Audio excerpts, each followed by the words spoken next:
तनपुरेंची भूमिकेवर फटका बसायचं काही कारण नाही. तनपुरेंचे सगळे कार्यकर्ते म्हणा, तनपुरे म्हणा, हे माझ्या पाठीमागं खंबीरपणे उभा आहेत. त्यात मला निवडून येत काही शंका नाही. मी सकाळी 7ला पहिलंच मतदान खऱ्या अर्थाने माझ्या इमामपूरच्या बूथवर केलं.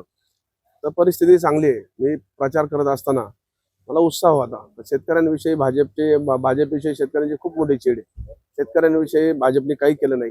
भाजप सरकार अपयशी ठरलं असं चित्र खऱ्या अर्थाने असल्यामुळं मतदान हे राष्ट्रवादी पक्षाच्या पवार साहेबांच्या पक्षालाच म्हणजे गोविंद मोकोट्याला मतदान होणार आहे. आम्ही तिथं विजय प्राप्त करणार आहे.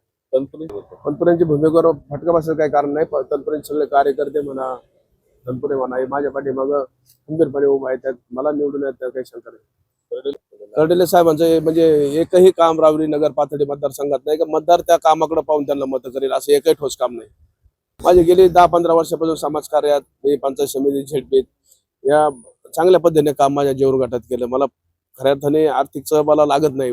माझ्या आता ह्या निवडणुकीत सुद्धा बघितलं माझा सगळ्यात कमी आर्थिक बजेट असेल आणि मी निवडून येत असतो अशी मला 100% खात्री आहे. इलेक्शन मध्ये दिसले नाही. बाळासाहेब थोरात माझ्या बरोबर होते, सुप्रियाताई माझ्या बरोबर होत्या. पवार साहेबांचं काल अचानक ऍडमिट केल्यावर तब्येत खराब झाल्यामुळं ते लोक येऊ शकले नाही. पण त्यांनी संदेश पाठवलेला आम्ही लोकांना खासदार साहेबांनी इलेक्शन आमचे नेते त्यांनी तो वाचून दाखवला. त्यांच्या प्रति काय भावना आहेत आमच्याबद्दल. मुख्यमंत्री आले ते आम्हाला कल्पना आहे, पण मुख्यमंत्री येऊन रावरीसाठी काय दिलं हे खूप महत्वाचं आहे. माणसं किती आले किती गेले याला काही अर्थ नसतो, पण त्या माणसाने आल्यानंतर रावरीसाठी काय केलं. रावरीसाठी आता एमआयडीसी घोषणा केली. ती विद्यापीठाची जमीन काढून एमआयडीसी द्यायची. एमआयडीसी आज जर सुरू केली तर 25 ते 40 वर्षांनी कधीतरी तिथं कारखाने उभा राहतात. लोकांना आता लगेच फायदा होत नाही. मुख्यमंत्र्यांनी शेतीमालाच्या विषयी बोलायला पाहिजे होतं. लोकांना खूप अपेक्षा होती.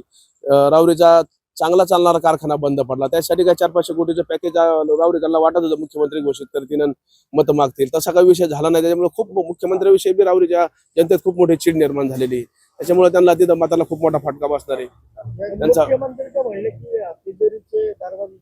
आता मुख्यमंत्र्यांनी तो शब्द एवढा चुकीचा वापरला. कुठल्याही मुख्यमंत्र्याला कुठल्याही मंत्र्याला तिजोरीच्या चाव्या या तुमच्या हातात नाही, जनतेचा पैसा आहे. हे तुम्हाला सगळी प्रक्रिया झाल्याशिवाय एका माणसाच्या नावाने हा पैसा वापरताच येत नाही. मुख्यमंत्री असो मोदी साहेब असो, हे सगळी प्रक्रिया झाल्याशिवाय शासनाचा पैसा तुम्हाला वापरता येत नाही. त्या चुकीचं स्टेटमेंट त्यांनी खऱ्या अर्थाने तिथे केलंय असं माझ्या काही छोट्या कार्यकर्त्याला वाटतं.